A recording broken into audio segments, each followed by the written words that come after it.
Spring of 2025 has just kicked in the door and people started to swarm the outdoors.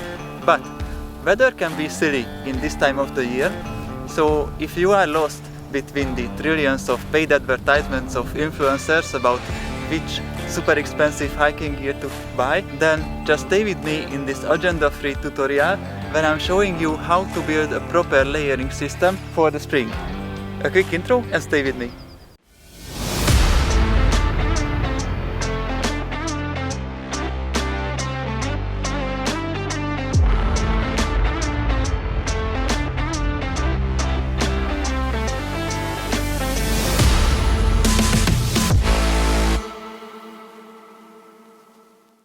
Hey guys, my name is Peter and you are watching Forest Jump Outdoors. So spring has just arrived to Central Europe and the weather is very good and lots of people wanted to finally come to the outdoors, which is a very good thing. But the weather is changing pretty much rapidly.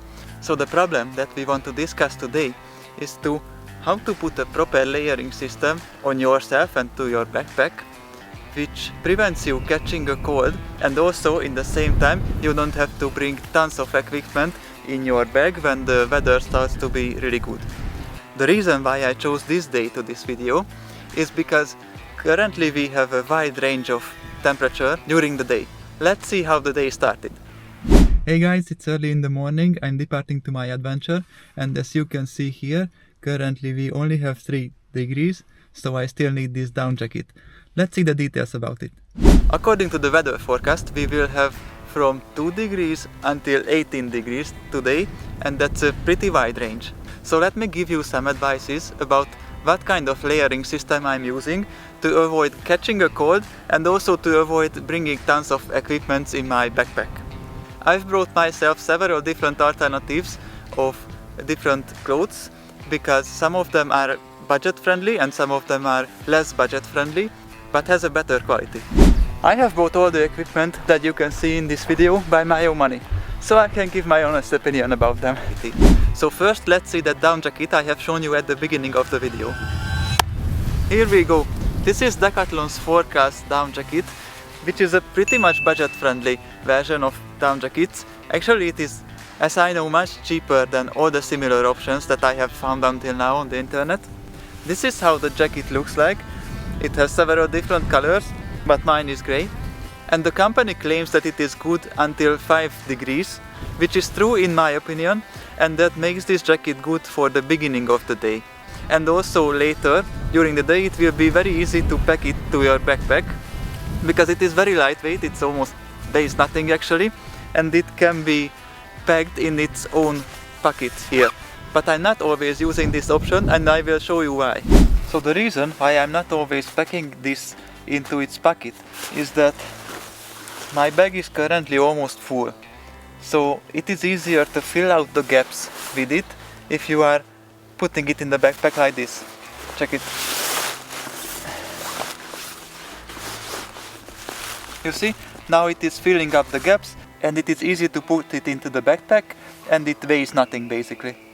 The jacket that you are using at the beginning of the day has to be lightweight because almost all the day it will be too warm, so you have to carry it in your backpack.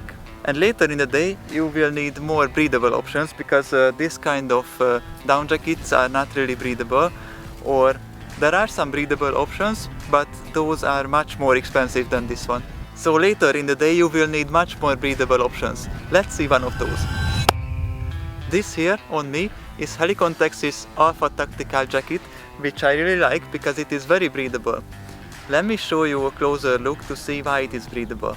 Okay, from a closer look it is visible that this jacket has a very special material that the company calls grid fleece, and this grid-like material provides a really good breathability, but in the same time it can be pretty much worn. And I like it very much because you can adjust the temperature with these zippers up here, like this, or like putting it down, like this. So in my opinion this is a very good and pretty much budget friendly option, but you have to know 2 things. One is that when you are going up here, this jacket is pretty much worn, so it can make you sweat even though it's pretty much breathable. But on the way here, when I was going uphill, I had to take it down. And you have to take into consideration that the company claims on this website that this jacket is lightweight and packable. But just see it for yourself. This is the minimal size of the jacket, so I don't think that it is packable. So you have to take into consideration, if you are choosing this jacket, that you have to find space for it in your backpack at the second half of the day, or on your backpack can also be a good option. Okay guys, now I will move on, and the second half of the day I will show you that what kind of base layers I'm using, how I protect myself from the wind, and some additional tips. And on the way there I will also show you how the surrounding area looks like, because it is wonderful. But if you are only interested about the layering system tips, then I will include timestamp in the description box. Let's go!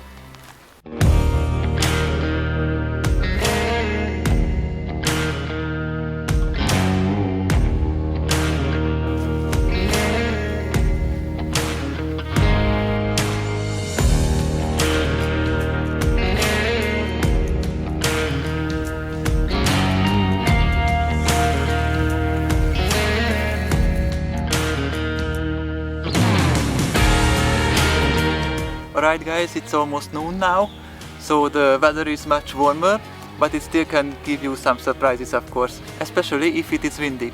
So let's go through some basic rules that you have to follow if you want to be prepared for this kind of weather. One of the most important rules is that you shouldn't use cotton, not even for your base layers or your underwear or anything. And the reason for that is that you can sweat really easily in cotton, and if you are sweaty already and your cotton shirt or your underpants become wet, then it will take an eternity for it to dry out. So it's not worth it, because all the day you will go around in a very sweaty, wet t-shirt, which can be also stinky because of your sweat. So now we will go through some alternatives that you can use. Some of them are really budget friendly and some of them are less budget friendly but still not too expensive. So let's check some different materials that are much more useful than cotton. But you have to know that regardless of what influencers are saying, there is no material on earth that won't make you sweaty at all. Just think about it, when you are going uphill, you would be sweaty even if you are naked. Just think about what are you doing in your bedroom. But let's check some materials that are definitely better than cotton. Let me start with the less budget-friendly options. Merino wool. This is a really good material. It is breathable and antibacterial, which in reality means that it does not become smelly even if you are sweating in it, and it makes a really useful material. And this one, what you can see on me, in between merino wool shirts, this is a pretty much budget-friendly one. The brand is called Varg, and I will show you that how much does this t-shirt cost. It's not too warm, it's really comfortable for this kind of weather, but there are also more expensive versions of merino wool shirts. Let me show you a much more warmer one, which is a long sleeve version. Let's check it. Okay guys, this one here is from a brand called Sensor. It is not too budget friendly. Actually, this is a pretty much expensive merino wool shirt, but still not the most expensive one. But the difference between this one and the budget friendly one is that it is much more warmer. Actually, if you are more free in budget, then this kind of shirt will serve you really well during this kind of spring weather. Actually, if you want, you could wear this kind of shirt all the day, because it is pretty much warm and you can roll up the sleeve if you want. And if it becomes too warm, you can just simply pack it and change it to a short sleeve t-shirt if it's necessary. And this makes this kind of shirts the most practical wear in this kind of weather. But let's check a much more budget friendly shirt, which can also serve you really well. And now we have arrived to the other alternatives of cotton material. This one is a synthetic material. This is from Decathlon and the brand is called Quechua. This is a pretty much budget-friendly t-shirt. You can see here that how much it costs currently.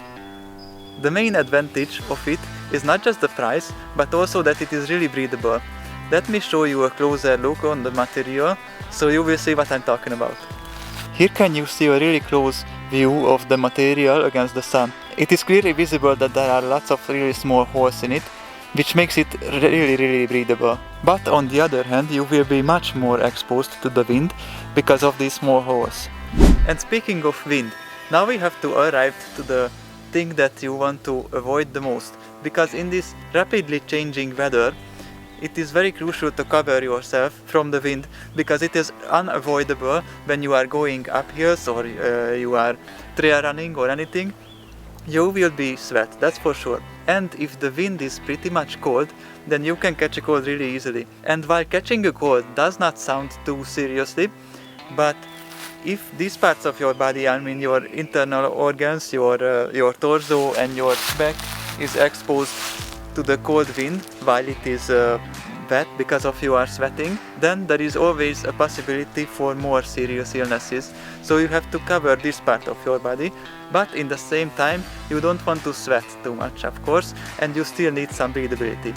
Now what you have to know is that you cannot catch a cold on your arms, so you can get lots of airflow to your arms while still covering your torso. And this is where my favorite secret weapon comes in handy, which is the thermo vest. That's it. This vest is also a pretty much budget friendly option because it's from Decathlon. The brand is called Quechua again, and if I pick it up, it will be visible that on my arms and on my armpit I still get lots of airflow, but I have the opportunity to adjust the wind and the airflow that touches my body.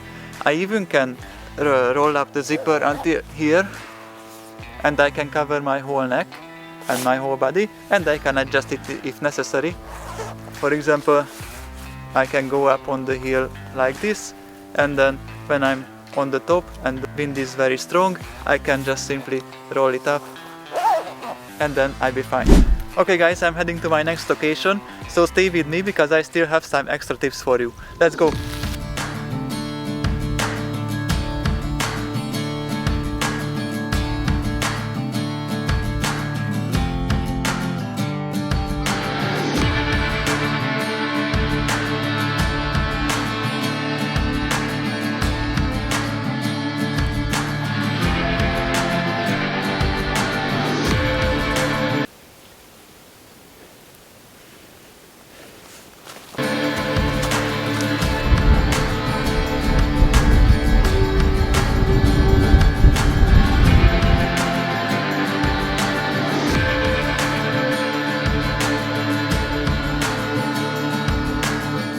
Okay guys, before we finish, let me give you some extra tips.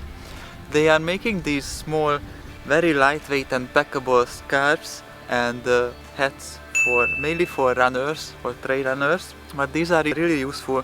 There are lots of brands who are making these, but these are from Buff and both of them are very novel. The scarf looks like this, it's really simple, and the hat, it is also a small one and you can pick it up anytime, and they can help a lot to keep you warm. And if you are not using them, they are really lightweight and packable, so you can just fold them like this and you can put them in your pocket and you are good to go. And my other extra tip is that there are two equipment that I never take out of my bag because I would just simply forget to put it back in. And these two equipments are rain pants. This is from Decathlon. This is a very budget friendly rain pant, but it is working well, but you have to prepare that it is totally not breathable, but still it will keep you dry. The other one is this rain jacket. This one here is the Marmot Precip or Precip, I don't know how to pronounce it correctly. This is not that budget friendly. This is, let's say, has a middle tier price, and I still cannot say too much about it because it is fairly new, so there was only one time when I tried it out in light rain, so that's not really realistic to make a review about it or so. But I already had some bad experience with my rain jacket from Decathlon, which was a very budget friendly option. But let's check one of my shorts, that how was it when I tried it in a real situation. Decathlon rain jacket real life testing. This jacket is 2 years old and we are hiking in rain since 7 hours. Let's see.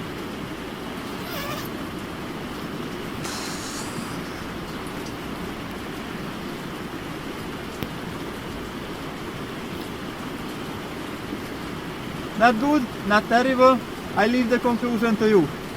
So hopefully this will serve me better and I will have the opportunity to try it out in real rain. And these were my suggestions about how to build a proper layering system when you are hiking in a rapidly changing weather. And if you are also interested about how to prepare for an emergency situation during hiking, then watch this video next. And also don't forget to follow the deer. Thank you, bye.